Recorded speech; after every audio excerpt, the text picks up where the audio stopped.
السلام علیکم ورحمۃ اللہ وبرکاتہ۔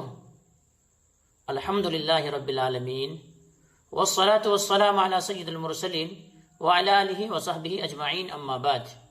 وقال النبی صلی اللہ علیہ وسلم الطہور شطر الایمان، رواہ مسلم۔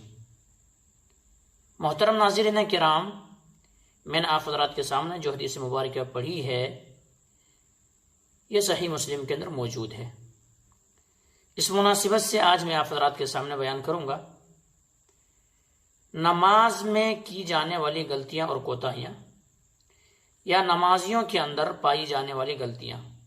ان میں سے ایک یہ بھی ہے کہ غسل مسنون طریقے سے نہ کرنا۔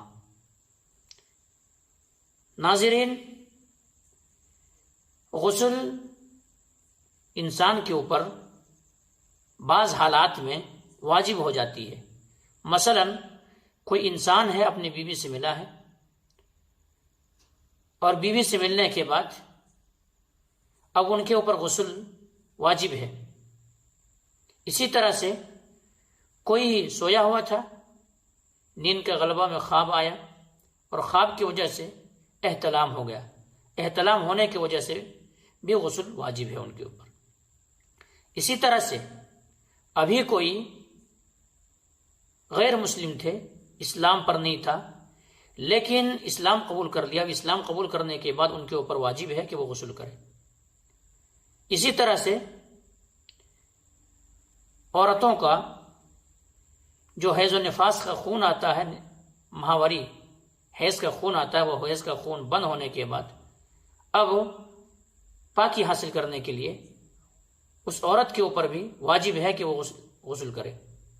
نفاس کے بند ہو جانے کے بعد بھی غسل وہ عورت کرے۔ اب اس کا طریقہ کیا ہے؟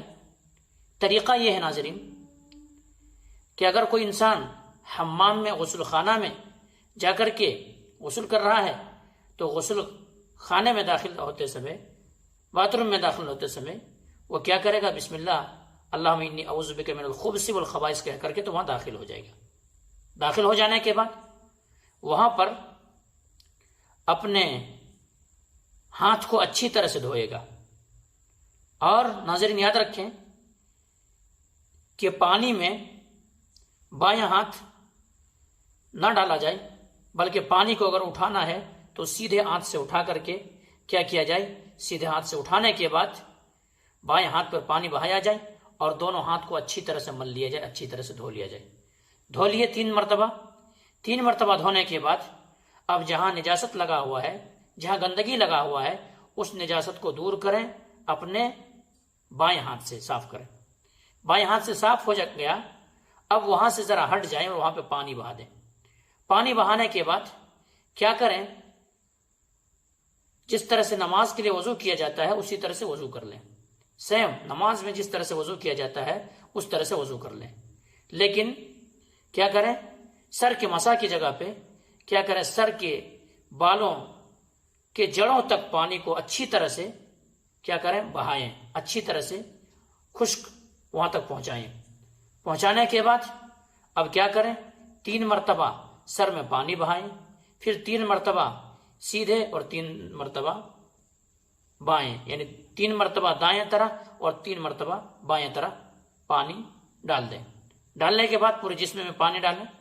اب وہاں سے ایک چیز اب آپ کا رہ گیا ہے، وہاں سے جب آپ واپس آ رہے ہوں تو اب کیا کریں؟ وہ آتے سمے تھوڑا ہٹ کر کے کیا کریں؟ اپنے پاؤں میں پانی بہائیں، اپنے پیر پہ پانی بہا دیں، آپ کو غسل ہو گیا۔ تو یہ مسنون طریقہ ہے، لیکن آج اکثریت مسلمانوں کی، بلکہ 80% مسلمان اس سے نابلد ہے، اس طریقے کو نہیں جانتا کہ مسنون طریقے سے کیسے وضو کیا جاتا ہے۔ اور بعض لوگ اس کو پوچھتے ہوئے یا سوال کرتے ہوئے یا یہ طریقہ جانتے ہوئے شرم محسوس کرتے ہیں کہ اگر ہم ایسے پوچھیں گے تو کیا کہیں گے، مولوی صاحب کیا کہیں گے، یا جن سے ہم سیکھ رہے ہیں وہ کیا کہیں گے۔ شرم کے مارے شرمیلے لوگ بھی اس طریقے سے نابلد ہیں اور پڑھنے کی کوشش نہیں کرتے۔ لیکن ناظرین، اسلام جو ہے شرم، اسلام میں شرم و حیا وہاں پر ہے جہاں واقعی معنوں میں شرم و حیا کیا جا سکتا ہے، لیکن یہ طریقے سیکھنے میں شرم و حیا نہیں ہے۔ کیونکہ نبی کریم صلی اللہ علیہ وسلم کھول کھول کر کے بیان کیا ہے. ہمیں اور آپ کو سیکھنے کی ضرورت ہے، اور ہمیں اور آپ کو اس پر فخر ہونے چاہیے کہ نبی کریم صلی اللہ علیہ وسلم ہمیں اور آپ کو چھوٹی سے چھوٹی اور بڑی سے بڑی تمام چیزیں ہمیں اور آپ کو بتا دی. یہاں تک کہ جب ایک انسان پیشاب کرے تو استنجا کیسے کرے یہ بھی بتا دیا ہے. بیوی کے ساتھ پاس پہنچے تو کیا دعا پڑھ کے جائیے وہ بھی بتا دیے ہیں. تمام طریقے بتا دیے ہیں. تو ہمیں اور آپ کو ان طریقے کو جاننا ضروری ہے، اور ان طریقے کو جاننے کے بعد مسنون طریقے سے جب غسل کریں گے تب ہی قابل قبول ہوگی، تب ہی پاکی حاصل ہوگی. ورنہ آپ اسی طرح سے غسل کرتے جائیں گے تو شاید کہ گنہگار ہو جائیں گے. تو یہ تمام چیزیں جاننے کی کوشش کریں کہ کس طرح سے غسل کیا جاتا ہے. کیوں ناظرین؟ پاکی جو ہے آدھا ایمان ہے. الطہور شطر الایمان، پاکی نصف ایمان ہے، آدھا ایمان ہے. کہیں پہ اللہ تبارک و تعالیٰ فرمائے ان اللہ یحب التوابین ویحب المتطہرین. اللہ تبارک و تعالیٰ پاک رہنے والے، توبہ کرنے والے اور پاک رہنے والے کو پسند کرتا ہے. یعنی اللہ رب محبوب بندے ہیں جو طہارت سے رہتا ہے، پاکی جن کی زندگی میں ہے. تو اسی لیے ان تمام طریقے کو جاننا ضروری ہے. ناظرین، میں نے یہ بات کیوں بتایا کہ بہت سارے لوگ شرماتے ان چیز کو پوچھنے کے لیے کہ کیسے کیا جائے، کب غسل واجب ہو جاتی ہے، غسل کرنے کا طریقہ کیا ہے. تو مسنون طریقہ میں نے جو بتایا ناظرین وہی طریقہ ہے. ہمیں اور آپ کو اسی طرح سے غسل کرنا چاہیے. کیوں؟ اگر غسل ہم اور اب طہارت سے نہیں رہیں گے، پاکی ہماری زندگی میں نہیں ہے، تو عذاب قبر کے اندر مبتلا ہو سکتے ہیں.